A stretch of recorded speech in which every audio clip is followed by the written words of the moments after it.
बिस्मिल्लाहिर्रहमानिर्रहीम। अस्सलाम वालेकुम नाज़रीन।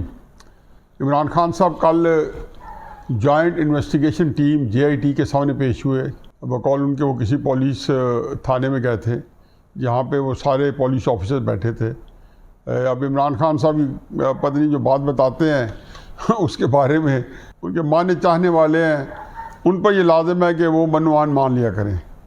अब मुझे तो पता है कि जी आजकल पिछले एक अरसे से चूँकि 90-95% बात उनके मुंह से सच निकल नहीं सकती, तो मैं कैसे मान लूँ। तो बकौल उनके वो थाने गए थे और उसके बाद उन्होंने एक बड़ी कथा सुना दी, लेकिन उससे हटकर JIT की तरफ से आज कुछ बातें वहाँ से निकल के आई हैं और हमारा मौजू इमरान खान साहब की तकरीर के तनाजुर में JIT या JIT के तनाजुर में तकरीर है। अब बात क्या निकली है?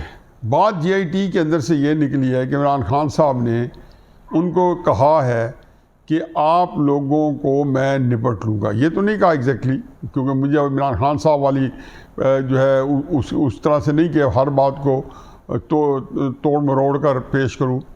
उन्होंने ये कहा है कि जब मैं वापस आ गया तो ये सब कुछ जो आप मेरे साथ करें आपको भुगतना होगा। आज तक किसी लीडर ने, नवाज शरीफ वज़ीर आज़म भी था तो उसने वहाँ पे बैठे हुए सारे उसके महतात थे जो उसको JIT 2017 में जो उनके ख़िलाफ़ इन्वेस्टिगेशन कर रही थी। नवाज शरीफ ने ये नहीं कहा था कि मैं वज़ीर आज़म हूँ और मैं तुम्हें अभी जाके निपट लूँगा। तो बहरहाल ये इमरान खान साहब ने ये किया, ये बल्कि दिल दहलान देने वाली बात है। इस पर तो आज भी बड़े तबसरे होते रहे और आज सारी मेरे ख्याल रात आज के शोज़ में आप हर TV चैनल में यही सुनेंगे जो इमरान खान साहब ने, ये दिल दहला देने वाली बात होती है। ये ऐसी है कि जब हाई स्कूल के अंदर तो होता था कि किसी टीचर ने किसी लड़के को सजा दी जो क्लास का बदमाश बंदा होता है। ये इमरान खान साहब तो अपनी तकारीर में कह रहे हैं, जिसमें भी हम उस पर तो थोड़ा तबसरा भी करना है कि पाकिस्तान में जो कानून है वो ताकतवर को तहफ़्फ़ुज़ देता है और कमज़ोर को जो है को जुल्म करता है, या कमज़ोर जो है उसकी सुनवाई नहीं होती। तो क्लास के अंदर जब कोई बदमाश लड़का होता है ना, तो किसी वजह से टीचर के आगे से फंस जाता है, टीचर उसे सजा देता है, तो वो और टीचर का तो ज़्यादा बिगाड़ सके ना बिगाड़ सके, टीचर भी एस्टैब्लिशमेंट जो क्लास में जो दूसरे लड़के होते हैं ना, जो शरीफ होते हैं, जो ज़रा पढ़ू के होते हैं, जो ज़रा बदमाशी लाइन पे नहीं होते, तो इसका ख्याल होता है कि इनकी वजह से ये मुझे सज़ा मिली है। तो उनको आंखें दिखाकर कहते हैं जब आप बाहर निकलोगे ना, क्लास के बाहर, स्कूल के बाहर, फिर मैं आपको नहीं छोड़ूंगा, मैं आपको कच्चा चबा जाऊँगा। ये इनका वतीरा है। अब ज़रा डिस्कस करते हैं कि जो तकारीरें यकीन यानी इमरान खान साहब की तकरीरों में सिर्फ आप अगर तहम्मुल से सुने तो और उनके साथ आप मुतफिक नहीं हैं तो आपका खून खोलेगा।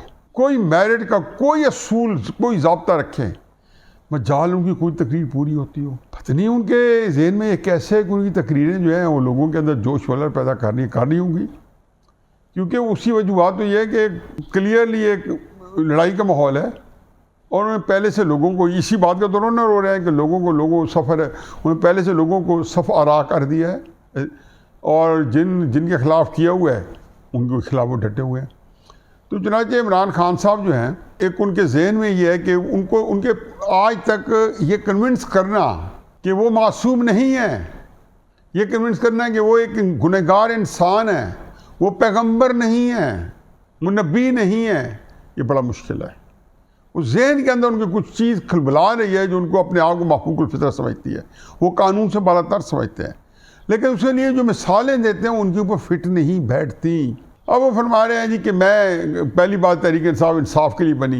ये इमरान खान साहब को बताया कि 2014 के और हमने हमेशा पुरअमन रहे। 27 साल की भी तारीख गवाह है कि हम पुरअमन है। 27 साल में मैंने हमेशा अपनी पार्टी को कहा कि आपने कानून के बीच में रहना है। 27 साल की तारीख को ज़्यादा दूर ना जाएं। ये इसी 25-26 नवंबर को देख लें कि जब वो आए थे तो खुद इस्लामाबाद में कह रहे हैं कि मेरे पास जो कुछ है असले से लेस है, यहाँ पे लोगों के पास ब्लड शेड हो सकता है। मैं 26 मई 2022 पिछले महीने की बात कर रहे थे, 26 नवंबर का अभी 4-5 दिन पहले कह रहे थे चाहिए अपनी तकरीर में कि 26 नवंबर को 4 लाख बंदा था। मैंने उसी दिन कहा था इमरान खान साहब 4000 भी नहीं थे, अब 4 लाख की बात करते हैं। लेकिन इसकी बहस से बकता नज़र उन्होंने कहा ब्लड शेड हो सकता था। ये आपके अंदर क्यों, आपके लोगों में ब्लड शेड होता है? फिर मुझे बताएं कि 2014 के धरने में जो आपकी तकरीरें हैं वो सारी आप सुन लें। आप सिविल नाफरमानी, मैंने कही थी सिविल नाफरमानी पुरअमन चीज़ है।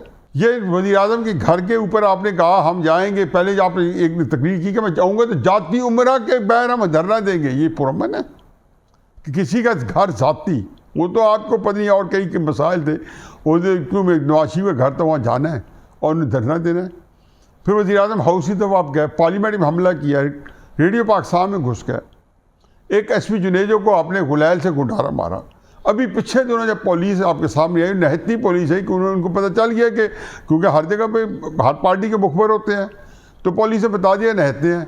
आपने पेट्रोल बम से और डंडों से पुलिस को मार मार के भगाते रहे, सारा दिन पुलिस को मारते रहे। आईजी के बारे में अब रोना रोते हैं कि आईजी कहाँ थे भाई, आईजी के पास चॉइस क्या थी? आईजी नहते बंदे आपके सामने डालता, बंदूकों के साथ मेल के आपकी लाशें गिराता जब आपकी ख्वाहिश पूरी होती।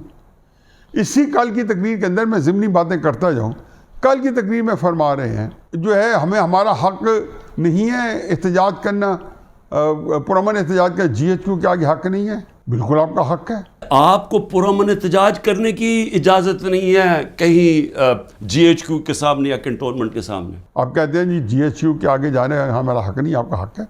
लेकिन हर दफ़ा ऐसा होता है कि आप GHQ में, कोर कमांडर घरों में आप हर जगह घुसते हैं, पेशावर में घुसे, अभी जब आप एक कातलाना हमला हुआ आप लाहौर में घुस गए, होता है ये मुट्ठी भर। इसी उसके अंदर आप फरमाते हैं 1000 घर चलाया होगा। ये जरा क्लिप देख लें, आपने 10,000 पता क्यों पकड़ लिया? कितने लोग थे जो घर जलिया, बिल्डिंग जलिए, कितने होंगे? 100, 150, 200, 300, 400, 1000 होगा। तो 10,000 लोगों को किस तरह अंदर डाल दे? और फिर 500 घर भी जलाया है, तो क्या उसके लिए 500 बंदा पकड़ा जाता? पता नहीं कहना क्या चाहते थे, मुझे तो यही समझ आई है कि मेरे बंदों ने 1000 घर जलाया होगा, आपने 10,000 क्यों पकड़ लिया? यानी कि इनका ख्याल है कि 10,000 घर जले हैं, 1000 बंदा पकड़ते हैं, यही कहना चाहते हैं आप।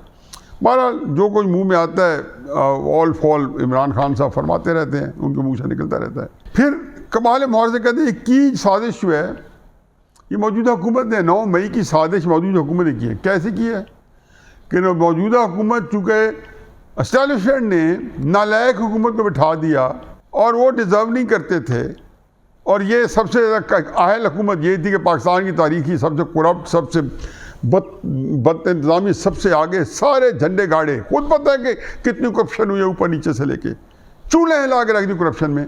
मतलब मैं कहता हूँ कि कौन सी चीज़ है इसी के अंदर, इसी तकरीर में कहते हैं जी सेशन को कहते हैं कि आप ही लोगों ने हमें बताया था कि ये लोग करप्ट है, तो अब वही लोग बता रहे हैं कि आप करप्ट है। ये सुन, क्लिप सुन लें। मैं गवाह हूं जितनी दफ़ा मुझे उन्होंने इनकी करप्शन के केसेस बताए हैं, मैं गवाह हूं जब जनरल बाजवा ने बताया कि इन्होंने फलाने मुल्क से कितनी कमीशन अरबों डॉलर की कमाई। मैं गवाह हूं कि जब उन्होंने बताया कि ये आसिफ जरदारी के जो केसेस हैं, ये शुरू की बात थी, बाद में तो डीलिंग कर ली उन्होंने। मुझे ब्रीफिंग दी गई कि इनकी कितनी प्रॉपर्टीज़ है मुल्क से बाहर। बार बार ये क्लिप सुने, वही लोग भाई हमें बता रहे हैं आप करप्ट हैं। जब उनकी आपने उस वक्त मान ली नवाज शरीफ साहब के बारे में, जरदारी के बारे में, शहबाज शरीफ साहब के बारे में, तो मैं उनकी सनत आपके खिलाफ क्यों ना मानूँ? इमरान खान साहब कहते हैं ना कि वाइस दलील लाल जो महके जवाब में इकबाल को जिद्दा के पीने छोड़ दें। तो इमरान खान साहब कहते हैं साजिश की मौजूदा हुकूमत ने की, 9 मई की साजिश मौजूदा हुकूमत ने की। पहले 9 मई का क्लिप सुन लें साजिश का। इसमें कोई शक नहीं वो साजिश थी, लेकिन साजिश से फ़ायदा किसको हुआ और नुकसान किसको हुआ? ये सारे जो आज ऊपर बैठे हुए हैं इनको फ़ायदा हुआ है, और इनको फ़ायदा किसने करवाया? मुल्क की इस्टेब्लिशमेंट है, और इन्होंने कामयाबी से इस्टेब्लिशमेंट को इस्तेमाल किया, और इन्होंने उस इस्टेब्लिशमेंट को उनके साथ मिल के साजिश की। ये साजिश कभी ना होती जब ये दोनों मिल के ना करते। ये इमरान कहते हैं, इमरान खान साहब ने कहा बेनिफिशरी मैं नहीं हूँ। क्या भाई बेनिफिशरी यकीन आज नहीं आप, इसलिए कि इमरान खान साहब आपके अंदर इतनी अक्ल नहीं थी कि जो आप प्लान कर रहे थे कि इसके क्या कॉन्सिक्वेंसेस होंगे। आप 1 साल तकरीरों से लोगों को एस्टेब्लिशमेंट के खिलाफ भड़का रहे थे, उकसा रहे थे, उनको बहर आने मजबूर कर रहे थे। इन्होंने लामहला उधर ही जाना था। पाकिस्तान की तारीख में कब हुआ है, अंग्रेज़ों को बता दें, कंटोनमेंट की तरफ लोग गए हैं। कहते हैं किस कानून में लिखा है कि पुरअमन एहतजाज GHQ के आगे नहीं कर सकते? किस कानून, किस मुल्क में इजाज़त है? इंडिया में इजाज़त है कि GHQ के सामने जाके एहतजाज करें? फ़ौज के खिलाफ एहतजाज करें। डेफिनेटली पाकिस्तान में तो माशाल्लाह आ रहे हैं जिन लोगों ने भुगते हैं, तो आपने नहीं भुगता, आपने कुछ नहीं भुगता फौज का। जो नवाजी वगैरह भुगत चुके हैं, जो यहाँ पे लोग फांसी लग चुके हैं फौज के हाथों, आपने क्या भुगता है? आप फरमा रहे हैं जी कि मैं जो है पुरअमन एहतजाज कर रहा था। भाई आप पुरअमन एहतजाज, ये सारे लोग, हम भी तो 70s के अंदर मैं स्टूडेंट एक्टिविस्ट था, कहाँ हम जाया करते थे? हम माल रोड पे आते थे, माल रोड के दुकानदार बड़े तंग आ गए थे जी कि हमारे दुकान यहाँ पे रोज़ाना जलसे, रोज़ाना जुलूस, चेहरे क्रास पे देखते हैं, रोज़ाना चेहरे क्रास पे होते हैं, जहाँ लोगों के लिए बड़ी एक तकलीफदेह सूरत हाल है। आप चेहरे क्रास पे क्यों नहीं आए? क्योंकि आपने अपने लोगों को बताया था कि उन्हें कैंटोनमेंट जाना है, और उसके बाद मासूमियत ये कि आप कहते हैं नहीं वो मुझे हक भी मिलना चाहिए। साथ से शहबाज शरीफ ने किया नहीं, यहाँ आपको एक ज़रा वो कहता है ना झूठ बोला है तो उस पर कायम भी रहो इमरान खान। यहाँ आपको कहना चाहिए था कि ये साजिश एस्टेब्लिशमेंट ने की है, क्योंकि आप कहते हैं बेनिफिशरी कौन है, कहते हैं ये मौजूदा हुकूमत बेनिफिशरी है। मुझे ये बताएंगे आप सारे, कोई तहरीक इंसाफ के बंदे से पूछ लें, कहीं आपकी जो बात है वो मानने पर तैयार है कि जो 9 मई के वाक़े हुए उसका सबसे ज़्यादा फ़ायदा शहबाज शरीफ को हुआ? ये तकरीर फरमा रहे, ज़रा क्लिप सुन लें। हाँ, ये तो कह सकते हो, मैंने कहा है, मैं कह रहा हूँ कि इसका फ़ायदा कि शर में से खैर निकला है, शर में से खैर निकला इमरान खान साहब जनरल आसिम मुनीर के लिए। इसलिए मैं कह दूं कि अल्लाह का कोई निज़ाम, अल्लाह ताला को बड़ा काम लेना चाहते हैं जनरल आसिम मुनीर साहब से कि आपने जो काम किया बुनियादी तौर पे पूरे डिज़ाइन, मुझे खुद सारे बड़े बड़े एक्स सर्विसमैन ने बताया, मुझे फ़ौजियों ने बताया कि जी आसिम मुनीर रिज़ाइन कर जाएंगे, ये प्रेशर है, ये सारा होगा, अंदर से फ़ौज उठ खड़ी होगी। ये आपके लोग रोज़ाना गली कूचों में तहरीक इंसाफ वाले ऐसे माल बेचते फिर रहे थे, रेडियो में आवाज़ें लगा के गली कूचे बेच रहे थे कि फ़ौज के अंदर बगावत हो जाएगी। आपके वहम गुमान में नहीं था कि आपके पास, पिछले आप देख लेते तो आपको पता चल जाता कि आपके पास लोग नहीं है। मैं हमेशा कहता हूँ हाँ 40-50 हज़ार बंदा ले जाते तो ज़रूरत नहीं है किसी बंदे की फ़ौज की कोई ठहर सकता ही। 40-50 हज़ार बंदा जो कि 25 करोड़ के मुल्क में उसकी हैसियत नहीं है, लेकिन आपका काम बन जाता। ये 4-5 हज़ार बंदों के साथ या पूरे मुल्क के अंदर फिर आप जो बंदा इकट्ठा कर सकें, 20-25 हज़ार निकाल सकें, कराची से लेकर पेशावर तक, मियांवाली तक, सरगोदा तक, फैसलाबाद तक, इस्लामाबाद तक। आप कहते हैं जी कि ये उसका बेनिफिशरी जो है वो शहबाज शरीफ है। इससे आप अंदाज़ा लगाएं कि आप डरपोक हैं, ये बुज़दिली है आपकी। आप डट के कहते हैं कि इसका बेनिफिशरी आसिम मुनीर है। मैं कहता हूँ कि आसिम मुनीर को इसका फ़ायदा मिला है। मैं कहता हूँ कि जनरल आसिम मुनीर 8 मई को, कितने मैं अपने वीलॉग में और जियो पे और हर जगह कह चुका हूँ कि 8 मई को आसिम मुनीर साहब पाकिस्तान की तारीख के, फ़ौज की तारीख के कमज़ोर तरीन COAS थे। जनरल बाजवा बक्कू थाम के गया था कि 12 जर्नैल बना गया अक्टूबर के महीने में। फिर जाते जाते उसे सारे 6-7 सीनियर जनरलों के से मिल के आसिम मुनीर साहब को पूरी ताकत सर्व कर दी, अमाशरा लगाने की कोशिश की उसको रोकने के लिए। तो आज तुम्हें इस्तेमाल किया जनरल आसिम मुनीर के खिलाफ, बिला वजह तुम जो है बेवकूफ़ अहमकों की तरह, दौली शाह के चू की तरह लग गए और उनके खिलाफ लॉन्ग मार्च किया आसिम मुनीर साहब की अपार्टमेंट रुकवाने के लिए। तो ये बेचारे कमज़ोर तरीन COAS थे। 1 साल तो ये कभी फ़ौज को संभाल ना पाते अगर 9 मई ना करते। हाँ, 9 मई के बाद 12 मई को पाकिस्तान की तारीख के ताकतवर तरीन COAS बन के आए हैं। अब उनका तूती बोलते हैं। अब आप उनकी मिन्नत, तरले, पैगामात, हर बंदे को कहते हो कि मैं उनको पैगाम भेज रहा हूँ, वो मुझे जवाब नहीं दे रहा है। अपनी तकरीरों में कह रहे हो कि मैं उन्होंने मेरा फ़ोन ब्लॉक कर दिया है। यकीन जानो मेरे इल्म में है कि इमरान खान साहब कितनी मिन्नत तरले कर रहे हैं और कितने पापड़ नहीं बेल रहे हैं उन तक अप्रोच करने से या उनसे रिप्रोच करने में। आपने नहीं सुना फमाकरू व मकरुल्लाह वल्लाहु खैरुल माकिरीन। एक मकर, एक तदबीर तुम ज़मीन पे करते हो इमरान खान साहब। कादर मुल्ले गब्बे वाली तारा, एक को कहते हैं एक तदबीर मैं आसमान पे कर रहा होता हूँ। वल्लाहु खैरुल माकिरीन, और अल्लाह की तदबीर ही भारी रहती है। समझ आ गई? अल्लाह ही की तदबीर भारी रहती है। मुझे तो समझ नहीं आती कि ये आप कौन सी बातें करते हो। इससे बेहतर था ये आप तकरीर ना करते, क्या फ़ायदा हुआ? इसके अंदर आपने बहुत कोशिश की जी मैं आपके साथ मिल के, अच्छा उनका ख्याल है कि मैं ऊपर तड़ी लगा दूंगा इधर से। मैं वो खुदा के वास्ते वो सही हासिल जो है लाहासिल है, ये तजी औकात है, बिल्कुल अपने वक्त ज़ाया ना करते हैं आप। जब आप नहीं कहते हैं कि मेरे में हम गवाही ताउन करने पर तैयार है, लेकिन हमने किया नहीं है। इन लोगों ने जलाया था कोर कमांडर घर या जो भी जलाई हैं बिल्डिंग्स, उन सब के ऊपर एक्शन लेना चाहिए। मैं सबसे पहले कहता हूँ, और हमें कोई इन्फॉर्मेशन हो हम भी आपकी मदद करेंगे उनके ऊपर खला एक्शन लेने के लिए, क्योंकि हमने नहीं किया। ये इनकी बड़ी अच्छी मुझे बात लगती है। जेआईटी में गए, मुझे कैसे ताकतवर को इंसाफ, ताकतवर को, मैं ताकतवर नहीं, मैं अब आज का मजलूम अपने आप को, मतलब कि मुझे तो समझ नहीं आती कि क्यों नहीं कानून का सामना करना पड़ता थे, क्यों नहीं इन्हीं अदालतों से इंसाफ तो ले लिया। और अगर ये नाइंसाफ़ी करना चाहते हैं, ये नवाज शरीफ नाइंसाफ़ी ले, शहबाज शरीफ ले, जरदारी ले, फर्ज आपके बकौल नाइंसाफ़ी मिलनी है तो वो लें, इंसाफ आप इन्हीं से ले रहे हैं। लेकिन जो इंसाफ वो देना चाहते हैं, ये जो असल इंसाफ है वो आप नहीं लेना चाहते, उनके रास्ते में आप रोड़े अटकाते हो। फिर उसके इसराइल के भी था, बड़ा क्लिप दिखा दिया कि इसराइल ने, कि उस क्लिप में जी वो बता रहे हैं, इंटरव्यू दे रहे हैं कि आप इसराइल को तस्लीम करेंगे, तो इन्होंने कहा नहीं, जब तक अरब इससे तस्लीम नहीं करते हम नहीं करेंगे। फिर कायद आज़म को गलत कोट कर रहे हैं। कायद आज़म ने दो बातें की हैं कैटेगोरिकली। एक 1940 में लाहौर की जब जो बहुत बड़ा कन्वेंशन थी जिसमें करारदाद पाकिस्तान पेश हुई, वहाँ पे फ़लस्तीन की करारदाद पाकिस्तान पेश हुई, उसमें इसराइल नहीं भरा था। उन्हें फ़लस्तीनियों के हकूक़ के लिए उन्होंने आवाज़ उठाई थी कायद आज़म ने।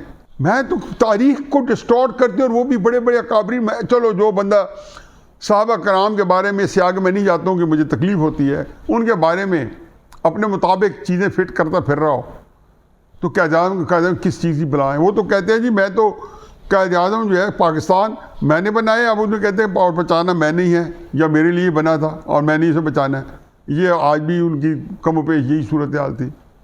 और फिर कायद आज़म ने 1948 के अंदर फ़लस्तीन, उन्होंने इसराइल के बारे में कैटेगोरिकल बयान दिया था, हम नहीं तस्लीम करेंगे। ये नहीं कहा था अगर और अगर और अगर, ये अगर वो कब गया था, जब अमेरिका बैठे थे, आफिया के ऊपर बात हो रही थी, सवाल हुआ था ट्रंप के साथ, आए बाएँ शाएँ थे, यही आफिया के घर गए थे। उसकी वालदा मरूमा का कहा था ना कि जब मैं इक़्तिदार में आऊँगा तो आफिया को वापस लाऊंगा। तो जब वज़ीर आज़म के हैसियत से ट्रंप के साथ बैठे थे, तो जब तैयबा ज़िया ने ये सवाल किया कि आफिया के बारे में आपने ट्रंप से बात की है, यकीन जाने आपकी हवाई उड़ गई थी। वो क्लिप मैं आपको दिखा दूँ, आज ही मैं देखता हूँ, मैं दिखा देता हूँ दोबारा। Rest in peace, Taiba Zia from Naibat, Pakistan. Will you raise the voice for Dr. Afia Siddiqui? Well, things discussed, so that would be for afterwards. फिर उसके बाद आपके जाने के बाद आप गए थे 24, 25, 26 जुलाई को अमेरिका। मोदी पहुंचा था 27, 28, 29 जुलाई को। ट्रंप और मोदी ने जाके Dallas, fort worth, Texas, USA में जलसा किया। ठाठे मारता समुंदर था इंडियंस का, और ट्रंप ने तकरीर की। तुम कहते हो मैं गया, मेरी अंग्रेजी मेरे पास, ये भाई नवाज शरीफ साहब का तो जो इंटरनेशनल स्टेचर है, अर्दोगान की बेटी का निकाह हुआ, नवाज शरीफ साहब उसके गवाह हैं। मोदी उसके घर मिलने आया, यहाँ पे जाती उमरा। वज़ीर आज़म हिंदुस्तान जो आपका फ़ोन नहीं उठाता था। अमरीकी सदर बिल क्लिंटन जॉर्डन में शाह हुसैन के जनाजे के ऊपर नवाज शरीफ अपने कमरे बटन लगवा रहा था, तो अचानक प्रेसिडेंट बिल क्लिंटन दाखिल हुआ और उसने कहा where is my friend mister Nawaz Sharif. तो उसने कहा मैं तुम्हें ढूंढता फिर रहा हूँ। ये मैंने नहीं बनाया, अगर आपके लिए में नहीं है देख लो। ये 2017 के अंदर नवाज शरीफ से मई के अंदर हुआ है। बहुत बड़ी चाइना ने कोई 80 मुल्कों की कॉन्फ्रेंस की, या तो उसमें से कोई 50-55 सरबराह आए हुए थे नवाज शरीफ, जिसमें ईरानियन प्रेसिडेंट भी, रशियन प्रेसिडेंट भी, टर्किश प्रेसिडेंट भी। नवाज शरीफ शी जिनपिंग के राइट साइड में बैठा था। आप भी गए थे 10 मिनट की मुलाकात के लिए, आप टाइम लेते रहे, और जब मुलाकात हुई तो उसका प्रोपेगेंडा किया, कितना किया गया। ये जब आपके चीन गए थे, आपको पता है ना शी जिनपिंग साहब की मुलाकात का। ये फ़र्क है नवाज, मुझे कुछ केस नहीं करना, लेकिन ये वो हक़ाइक़ हैं। असल क्राइसिस ये है कि आप एक हेलुसिनेशन का शिकार है, आप एक अजीबो गरीब आपके जहन में अब सूरत हाल से आप दो चार हैं। आपको पता ही नहीं है कि दुनिया कहाँ से कहाँ है। हकीकत यह है कि अगर आप नवाज शरीफ को एस्टेब्लिशमेंट लाना चाहती है, तो उनके नज़दीक से ये है कि पाकिस्तान जिन हालात का दो चार है, उनका ख्याल है कि स्टेचर लीडर है ही नहीं हमारे पास। ये सामने आ चुका है। मैं खुद उनके साथ बैन-अक़वामी कई कॉन्फ्रेंसेस में, जिनमें हेड ऑफ स्टेट्स के साथ उनकी मीटिंग्स थी, हम जाते रहे 2-4 दफ़ा, देखा कि क्या सूरत हाल है। एक काट ही कुछ और है। यही कारगिल का जब हुआ था, पाकिस्तानी बिल्कुल फंस के रह गए थे, मूली गाजर की तरह पाकिस्तानी फौज कट रही थी। 4 जुलाई को 1998 में नवाज शरीफ गया, जिसने अमेरिका में उससे बड़ी छुट्टी होती नहीं है कि उनका यौम आज़ादी है, यौम जमहूरी है। 4 जुलाई को बिल्कुल वहाँ स्टैंड स्टिल होता है, पूरा अमेरिका, यूनिवर्सिटी, कॉलेजेस, दफ्तर सारे बंद होते हैं, या क्रिसमस वाले दिन या इस दिन। बिल क्लिंटन ने उसको मिला और उसने वहाँ से इंडिया को कहा कि जंग बंद करो। ये नवाज शरीफ ही जा सकता था, वो कहना आप तरसते रहते। तो ये जो फरमान है, आप बताना ये चाह रहे हैं कि इसराइल के ऊपर पाकिस्तान का मौक़िफ़ आप ही के वक्त में, जैसे आप इक़्तिदार में आए तो पता चला कि इसराइली जो फॉरेन मिनिस्टर है वो मिस्टीरियसली पाकिस्तान आया और मिल के चले गए। किसको मिला? आपको मिला, ये उस वक्त के आपके गॉडफादर जनरल बाजवा को मिला, अल्लाह जानता है। लेकिन हर एक को पता है, सारा अगलों ने पूरा जहाज़ का ट्रैक ढूंढा कि किस वक्त जहाज़ उड़ा तेल अवीव से, कहाँ से हुआ, कहाँ जाके जहाज़ जाके गुम हो के रडार की उससे बाहर निकला, गुम गया हुआ, और यहाँ जाके पाकिस्तान में उतरा और फिर वहाँ से वापस आए। इसमें इसराइली वज़ीर ख़ारजा शरीक था। ये तो आप अगर इसराइल को तस्लीम नहीं किया तो उसकी मरहून मिन्नत हम सियासतदान की मरहून मिन्नत हम नहीं है, नाम फ़ौज के मरहून मिन्नत है। ये हमारी पाकिस्तानी कौम का अपना रिसॉल्व है, जिसकी वजह से ये सूरत हाल है। तो इमरान खान, मेरा ख़्याल है कि अल्लाह ताला आपको इन सारी चीज़ों से निजात दे। एक बहुत ही अजीब व गरीब आप एक नफसियाती हिजान का शिकार हो। इस हिजान में आपको इक़्तिदार कोई दे भी दे ना, तो ये ना आपके लिए अच्छा है न पाकिस्तान के लिए अच्छा है। आप अंदाज़ा नहीं कर सकते कि आपकी तकरीर कल का अपनी खुद एक दफ़ा दोबारा सुने, आपका चेहरा, आपकी बॉडी लैंग्वेज, आपका जो सूरत हाल है, इसमें आपकी सेहत भी मुतासर मुझे नज़र आती है। बहुत कुछ चीज़ सूरत हाल है कि मैं कल आपकी चेहरे को देख के मैं खौफ आया कि बिल्कुल अजीबो गरीब आप एक हिजान का और एक नफसियाती कशमकश के अंदर आपके अंदर पड़ी हुई है। इसे आप अल्लाह करे निकल पाएँ, लेकिन मेरा नहीं ख्याल कि उसके लिए जितनी मेहनत से आप यहाँ पहुँचे हैं और जिस तरह एक साल दहाइयों के बाद ये यहाँ खड़े हुए हैं, यहाँ से वापसी आपकी मुझे मुमकिन नहीं नज़र आती। शायद इसमें आपसे ज़्यादा पाकिस्तान का भी नुकसान हो, क्योंकि ये मामूली सानिया नहीं होगा। इसके अंदर बहुत कुछ आप जो है शर और गुमराही जो है वो हम करके ही फारिग हो रहे हैं। वमा अलैना इल्लल बलाग।